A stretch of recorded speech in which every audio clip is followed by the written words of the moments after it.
Hi everyone, it's Raina. So this video is for those people who have their sun in Aries and their moon in Aries. Oh my goodness. Talk about a force of nature. Aries is a cardinal fire sign.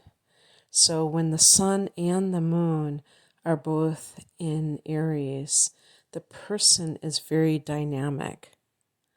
The energy is probably like bouncing off of you. You're so energetic.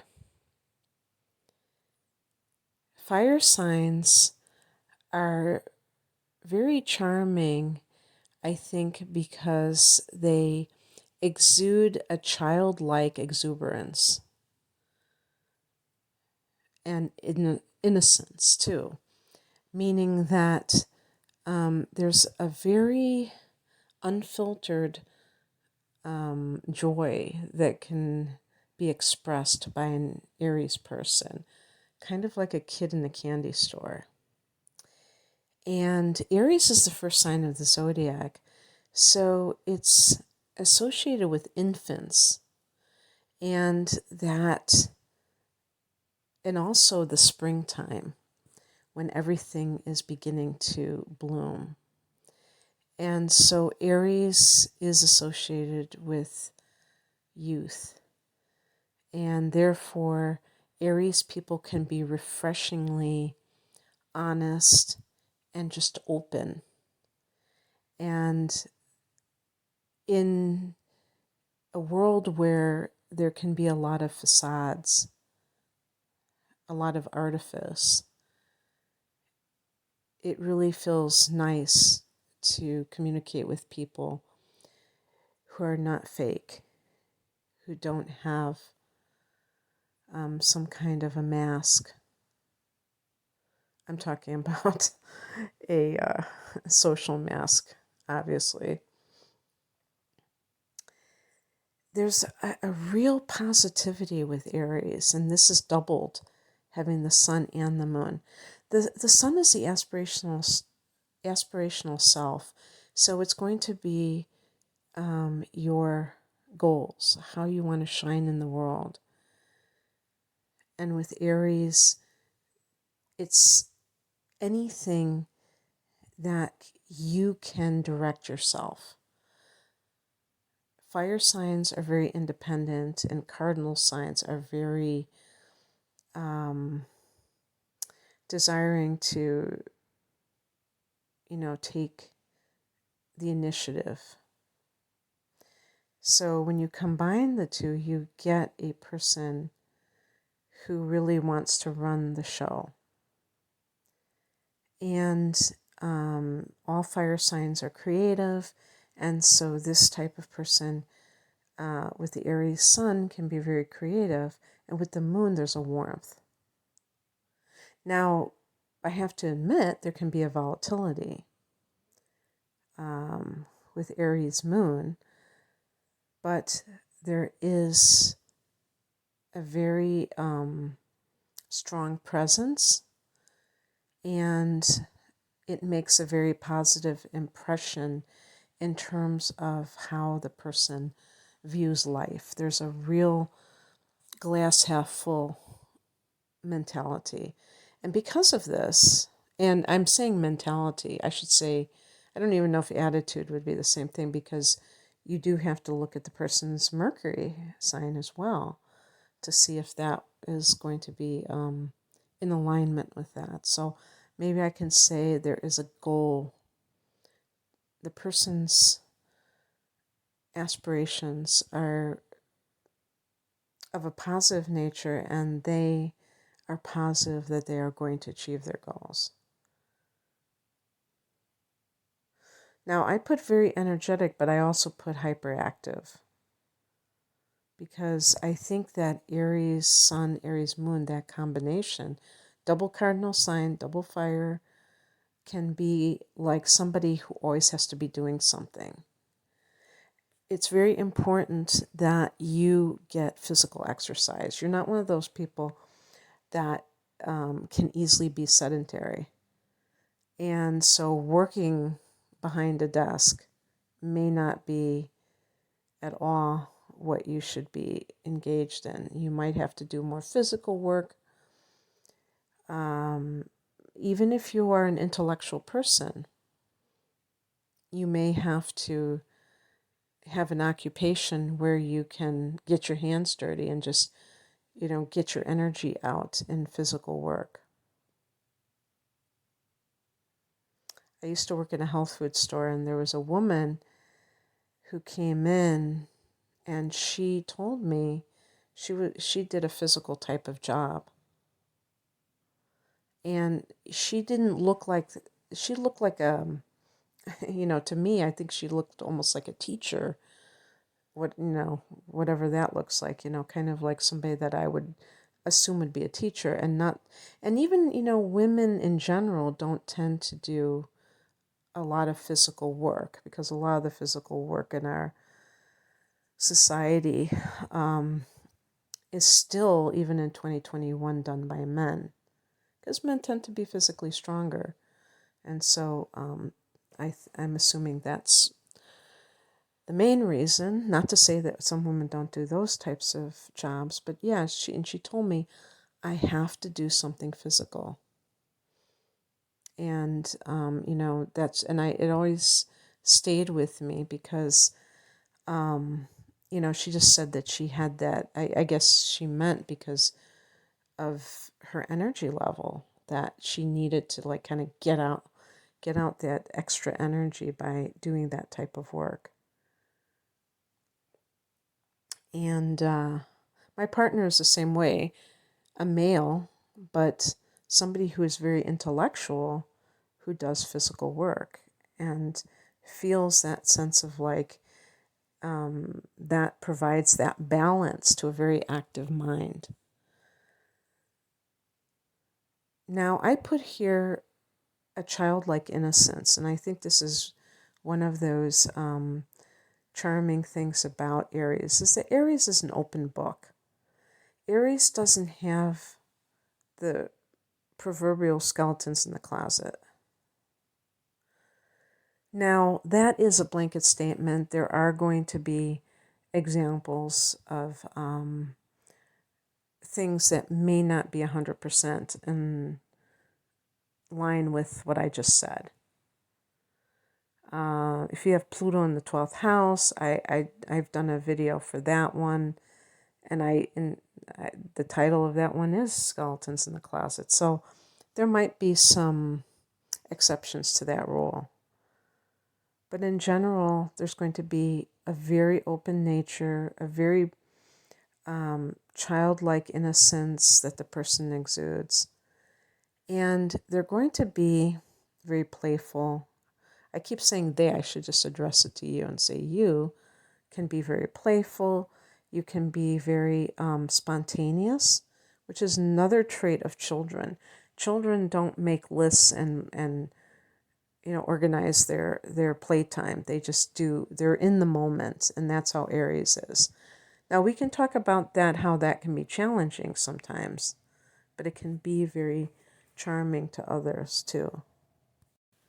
There's a courage with this combination, and a spirit of adventure. This is a very, I think, fun-loving sign. Might be accurate, although Aries is very ambitious, and it's the first sign. There can be this attitude of, I have to be number one. And that, brings me to some of the more challenging situations that can arise with this combination. So, Aries is ruled by Mars, which is the god of war, and which deals with conflict and any kind of ambition. As I stated, Mars is very aggressive. So the imbalanced version of this can be somebody like, if, in other words, if the person has a lot of squares or oppositions to the sun or to Mars, or to the moon, they can have some more of the challenging or the shadow side of Aries. So this, this can indicate somebody who is very bossy, because we have the sun and moon in cardinal energy. And that can also make the person uncooperative. You ever notice how people who are very bossy don't like to be bossed around very much? And not only don't they like other people to tell them what to do, but they can't even handle somebody saying something like, pretty innocent about, hey, do you mind, like, something that would require them to submit to somebody else's ideas or anything, you know. And one of the sites that I visited called it stubbornness, and I don't think it's stubbornness. I call it being uncooperative, which is not really being stubborn. It's being so concerned about being the one who calls the shots that you're not even capable of teamwork or cooperation with somebody else. There's an impatience with Aries. Oh my goodness. And I put down the word brusque. I did see it for Aries for another video I was making. I can't remember which one. But what brusque, if you don't know what brusque means, it's being abrupt. So for instance, if you've ever had the experience, well, if you're an Aries, you might not notice this as a problem. But like I've certainly noticed it, where I might ask somebody a question and they just answer very quickly. It's almost like with a very impatient tone, and they cut you off very shortly. When they talk, they just say what they need to say and then they move on. The brusqueness is coming because Aries wants to already move on from whatever it is that they're dealing with you about, and they're always looking for the next thing that they have to do. So when I say they, I mean you. If you have some of these more challenging traits, insensitivity is a biggie, and this can affect probably most Aries people. Although I think I was getting trained in yoga and I had some apprentices, and I think a couple of them were Aries, and they were so nice, and they were not like that. So not every Aries person is going to be like that, but a lot will be insensitive. It's not out of meanness, it's out of impatience, just wanting to cut to the chase and being very blunt in speech. And something that can exacerbate this issue is that Aries, like all fire signs, but especially Aries, because it is the ruler of the first house, which is the house of the self specifically, can be self-absorbed or self-centered. Now, that doesn't have to mean a narcissist. It doesn't have to be taken to the nth degree, but it still can be something that is a bit centered on one's own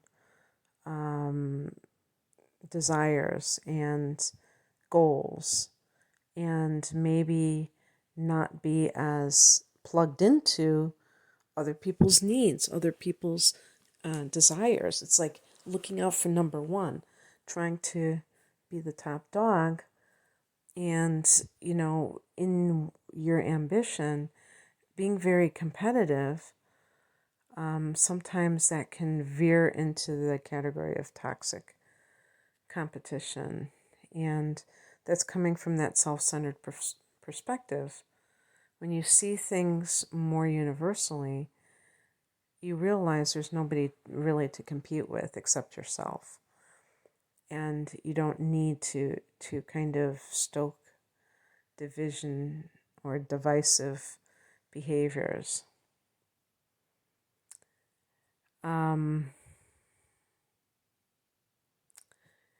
So let me see something else. So being a bully, some of these things I didn't see when I was looking online. I'm just saying it myself. Trying to coerce other people into doing things because you want that power or that control. And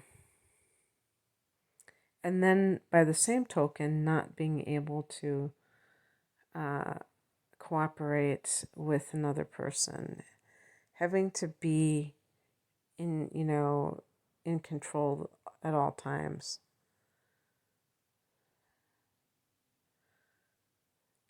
You may be somebody who is not very reflective, like you don't really think about what has happened, what has transpired in your life.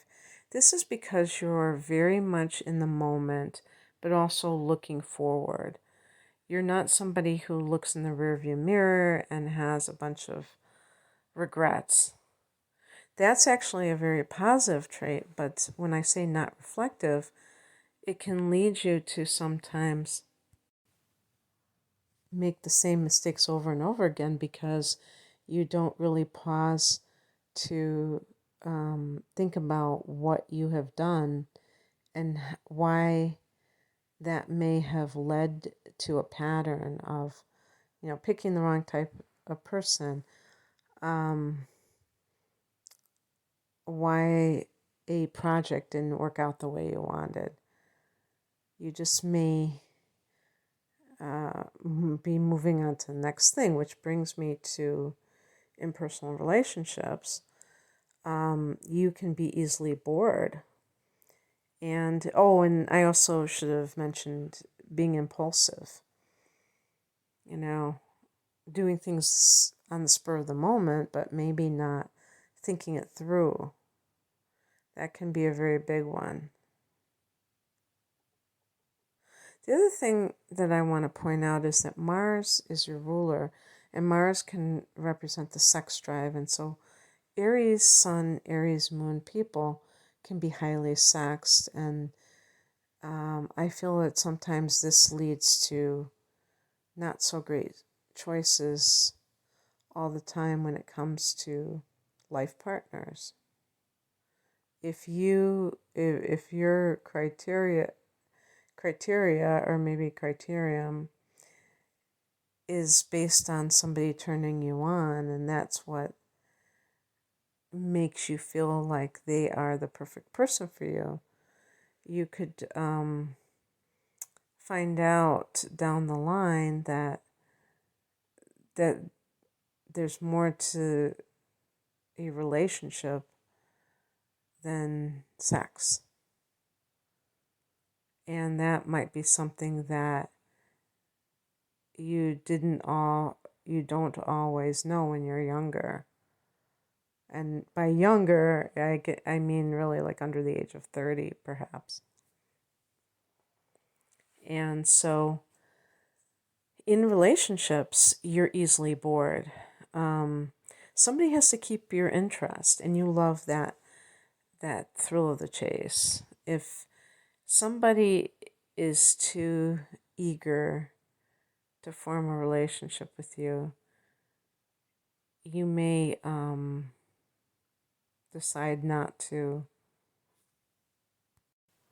pursue it because there's not enough sense of what would be the word, like turning it into a challenge.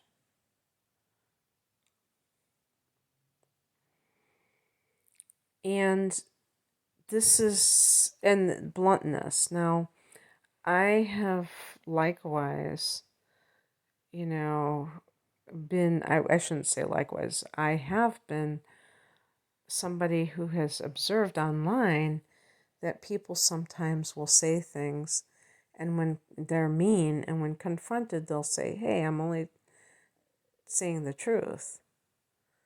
And the truth doesn't mean that a person has to necessarily state it. However, if a person feels that they need to communicate the truth with a close friend or a loved one, there are ways to do so that are not abrasive, because there's an abrasive quality sometimes to Aries. And I'm sure the double Aries sun and moon doesn't make it less so. That's the understatement of the century, actually. So you have to learn diplomacy and not being so blunt and just like telling it like it is. And you can be uncooperative. This is the shadow side I'm talking about. And the thing with relationships is easily bored, because if you're the kind of person that tends to be very gregarious, but when it comes to relationships, you just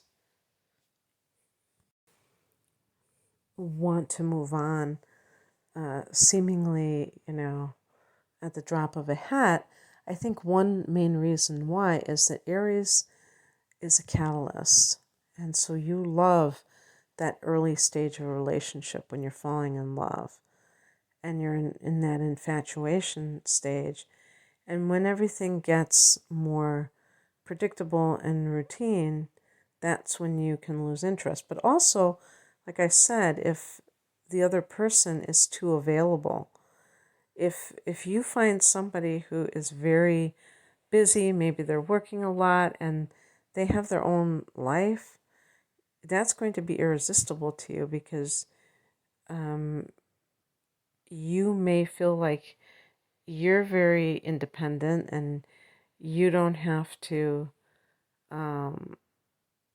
be kind of tied down to that person because they're going to be traveling a lot. And just anything that there's so many things that could relate to a sense of boredom. But I would say the number one thing is probably that's that idea of the relationship becoming normal. It's not in that early stage where everything is new. Some Aries people, unfortunately, are drama queens. And I also put down here temper tantrums. So there can be a problem with anger management sometimes, and meltdowns, and it can seem quite childish. Like it's just like how a little child is when it becomes frustrated that it can't have what it wants, or it doesn't know how to ask for what it wants. It just kind of has a meltdown. And that can be kind of how Aries is.